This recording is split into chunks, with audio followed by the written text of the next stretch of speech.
Today we're showing you an 825i John Deere Gator. Gator was traded in locally here, has just under 1,300 hours on it.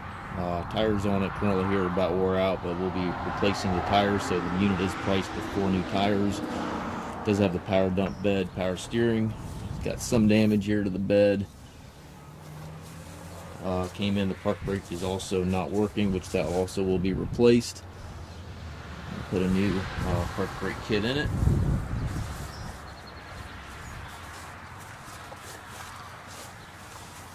Certainly not a new Gator, but it's still a very presentable Gator. It's got the bench seat, obviously. Radio does not appear to be working. Again, power dump here. If you're looking for a Gator, don't want to pay the big dollars for a new one, this might be a really nice fit for you. These 825s have the 3-cylinder inline John Deere EFI engine, which are real snappy. If you have any questions, please contact us at Mast Tractor.